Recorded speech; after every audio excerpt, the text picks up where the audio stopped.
나가는 지방에 있는 줄기세포를 완전히 그냥 보존하고 지방세포만 싹 뽑아버리면 안쪽에 혈액 공급과 그다음에 상처가 낫기 위한 엄청난 양의 성장 호르몬을 이제 줄기세포가 계속 공급하기 때문에 회복의 속도, 회복의 질 이런 것들이 훨씬 더 좋아지는 상태로 우리가 이제 복부거상이라는 큰 수술을 아주 가볍게 할 수 있는 그런 기회를 주는 거죠.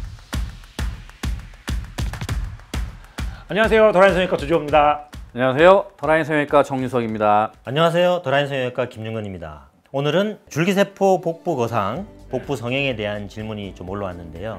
두 전문가를 모시고 오늘 몇 가지 물어보려고 합니다. 첫 번째는 줄기세포 복부 거상 수술은 어떤 수술인지, 일반 복부 거상과의 차별점이 뭔지 질문이 올라왔습니다. 복부 거상은 일반인들도 좀 많이 알고 계세요. 그래서 이제 복잡하게 설명할 건 없고, 복부 거상이라는 거는 비만인 분들이 이제 많이 일어나긴, 물론 비만이 없으면서 나타나기는 하지만은 우리가 늘어진 조직, 겉에 있는 피부, 안에 있는 지방층, 그리고 안에 있는 근막층 이런 것들이 늘어져 있는 것들을 우리가 다른 보존적인 방법으로 해결을 못할 때 수술적으로, 물리적으로 남는 조직을 잘라내고 복원을 해주는 수술이잖아요. 그게 이제 복부 거상 수술의 기본 개념이죠.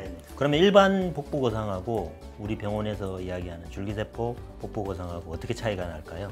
그거는 제가 좀 설명을 드리면, 우리가 좀 논란이 조금 있었어요. 옛날에 복부 거상이랑 지방흡입은 동시에 하면 안 된다. 많은 외과 의사들이 이제 시도를 했습니다. 지방흡입과 복부 거상을 동시에 진행하는 것들을 이제 많이 시도해서 지금은 성공적인 결과가 나오고 있어요. 이럴 때 문제가 되는 게 뭐냐면, 지방을 빼서 없애버릴 때 그 안에 수많은 줄기세포가 같이 없어져 버리는 거예요. 그렇죠. 이렇게 되니까 박리를 많이 할 때는 이 배 아래서 여기 가슴 있는 데까지 박리를 하거든요. 넓게 박리합니다. 그렇게 되면 피부가 이렇게 쑥 이런 식으로 쑥 들리게 되잖아요. 들리는 걸 우리가 피판이라 그래요. 피판. 피부의 판. 근데 피판은 혈액 공급이 잘 안 돼서 이제 상처 안 붓고 안에 막 물이 고이고 막 이런 복잡한 문제들이 생기는 거예요. 근데 나가는 지방에 있는 줄기세포를 완전히 그냥 보존하고 지방세포만 싹 뽑아버리면 안쪽에 혈액 공급과 그다음에 상처가 낫기 위한 엄청난 양의 성장 호르몬을 이제 줄기세포가 계속 공급하기 때문에 회복의 속도, 회복의 질 이런 것들이 훨씬 더 좋아지는 상태로 우리가 이제 복부거상이라는 큰 수술을 아주 가볍게 할 수 있는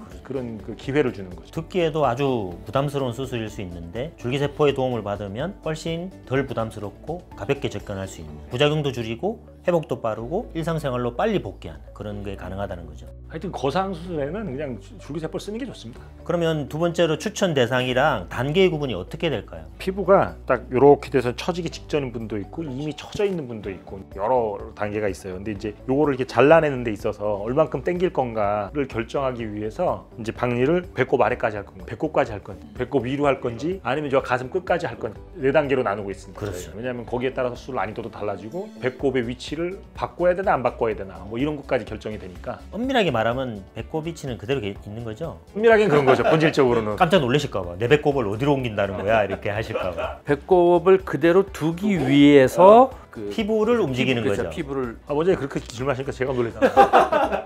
그렇다면 제가 이제 일반인 입장에서 궁금할 수 있는 게, 근육도 있고 지방도 있고 어떻게 당기는지 일반인들은 잘 모르잖아요. 그렇죠.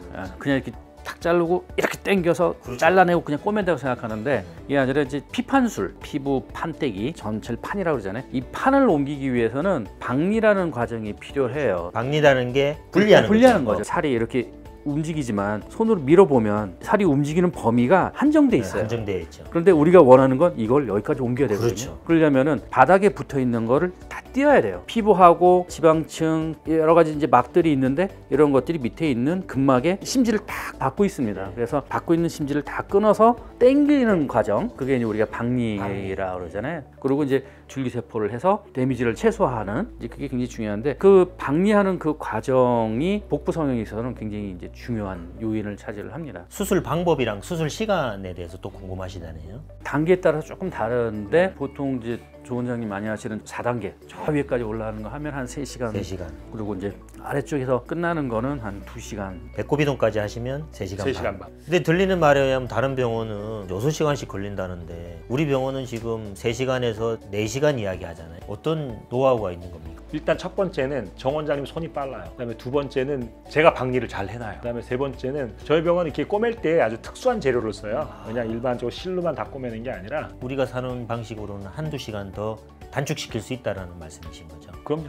그러면 이제 우리 환자들 입장에서는 혹시 이제 상처가 크고 넓으니까 이게 혹시 일상생활 하다가 아물기 전에 상처가 덧날까봐 혹은 벌어질까봐 염려한다는 이야기가 있는데, 그래서 뭐 다른 병원에서는 3중봉합, 4중봉합 이야기를 한다고 해요. 우리 병원은 그렇게 따지면 어떻게 되는 건가요? 우리가 사실 3중봉합, 4중봉합은 사실 필요 없습니다. 몸속에 있는 그런 조직들이 힘을 받는 부분이 있어요. 그 힘을 받는 조직만 잘 봉합을 해놓으면은 뭐 3중, 4중 필요가 없거든요. 안면거상 우리가 얼굴을 이렇게 당길 때 어떤 병원들 보면 여기 흉 심하게 이렇게 남거든요. 근데 그게 왜 그러냐면은 힘을 받는 부위에 봉합을 잘 해놓지 않고 힘을 받아서는 안 되는 부위에 막 봉합을 해놓으면은 흉이 많이 남아요. 근데 복부성형도 똑같아요. 힘이 받는 부위에만 봉합을 잘 해놓으면은 힘이 받지 않는 부위는 흉이 많이 남질 않거든요. 제가 이 얘기를 왜 하냐면은 박리를 깨끗하게 해 놓으시기 때문에 제가 봉합을 할 때 필요한 부분만 봉합을 하고, 그리고 이제 아까 말씀드린 것처럼 특수한 기구를 이용해서 수술을 하니까는 봉합이 쉽고, 그리고 봉합 시간이 짧아지고, 그러니까 봉합 시간이 짧아지게 되면은 불문율이에요. 수술 시간에 안에 있는 조직이 노출되는 시간을 줄이면 줄일수록 부작용률이 줄어듭니다. 상처에 대한 부작용이. 예, 완전 공감. 정리를 하자면 우리는 상처가 잘 안 물게 박리를 하고 빨리 꼬매고, 그 다음에 회복도 빠르게 압력도 적게 쓰고 결정적으로 줄기세포 쫙 뿌려요. 줄기세포를 넣고, 마무리하자면 우리도 3중봉합, 4중봉합을 안 하는 건 아니나 근데 사실은 3중, 4중 봉합이 꼭 필요한 건 아니라. 필요한 건 아니다. 그 외과 의사들이 또 하는 또 큰 실수 중에 하나가 너무 지나치게 꼬매면 혈액 공급이 차단이 예, 돼요. 맞습니다. 그 이야기 드리려고요. 줄기세포가 혈액 공급에 아주 결정적 역할을 하는데 지나치게 꼬매면 혈액 공급이 안 된다는 이야기 들었거든요. 네. 그러면 생길 수 있는 부작용이 뭐가 있을까요? 글쎄, 우리 병원이 워낙에 그 이제 치료 과정이 스무스하게 지나가는 경우가 거의 대부분이라서 이제 퍼뜩 갑자기 생각이 안 나는데, 이제 일반적으로 좀 그냥 저희 병원 사례를 말씀드릴게요. 저희 병원 사례를. 피판이 괴사되거나 그런 경우는 최근 한 뭐 5년, 10년 사이에 제가 본 적이 아예 없고, 우리가 경험한 적이 없고, 근데 있을 수는 있습니다. 교과서에 나오니까. 근데 이제 우리 병원에서 생기는 유일한 거라고는 피주머니를 차거든요. 안에 이제 혈액이랑 피가 이제 녹은 이런 것들이 자꾸 고이게 되니까, 이게 고이면 안에 염증이 생겨요. 그래서 그것을 바깥쪽으로 빼내기 위해서 이제 피주머니를 차게 되는데, 그 피주머니 차는 시간이 조금 연장되는 거. 뭐 그 정도가 우리 고객님들이 겪는 가장 큰 불편함 중에 하나 아니었나 싶어요. 그러면 수술 후 주의사항 궁금하다고 합니다. 수술 후 어떤 걸 조심해야 될까요? 특별히 주의할 건 없는 것 같고, 오히려 여기를 절개하면은 서서 다니실 때 땡기고 불편하니까 너무 누워 계시는 분들이 있어요. 너무 누워 계시는 거 사실 좋지는 않거든요. 일상생활을 하라. 그렇죠. 가볍게 일상생활하고 너무 누워 계시는 거 그렇게 좋지는 않을 것 같아요. 네네. 인터넷에 보면 거상수술 한 다음에 허리를 펴지 마라, 마치 새우처럼 구부리고 다녀라, 이런 이야기를 한다는데 어떻게 생각하세요? 에이, 그거는 아닌 것 같아요. 본인이 이렇게 쭉 펴서 편안한 자세로 다니시면 되고요. 이걸 일부러 과신전, 하이퍼 익스텐전 뭐 이런 것만 안 하시면 그건 돼요. 하지 말고. 네, 그런 거 안 하시면 돼요. 그렇다고 또 너무 조심하지도 말고. 저도 그거 조금 이해가 안 돼요. 이러고 다닌다는 건 조금 이해가 안 돼요. 그러면 이제 잘 안 됐어요. 우리가 기대한 것만큼. 어떻게 다시 할 수 있는 건가요? 네, 다시 할 수 있습니다. 언제쯤 다시 할 수 있을까요? 6개월 넘어야죠. 오늘. 6개월 넘어주는 게 제일 좋죠. 언제든 다시 할 수 있고 6개월이 넘으면 할 수 있는 거죠. 네. 줄기세포 복부 거상에 대한 소소한 이야기는 여기까지 마치고, 다음에 또 자세한 내용은 다시 다뤄드리도록 하겠습니다. 자, 여러분 다 아시죠? 구독, 좋아요. 알람 설정. 그리고 라인은 도라인.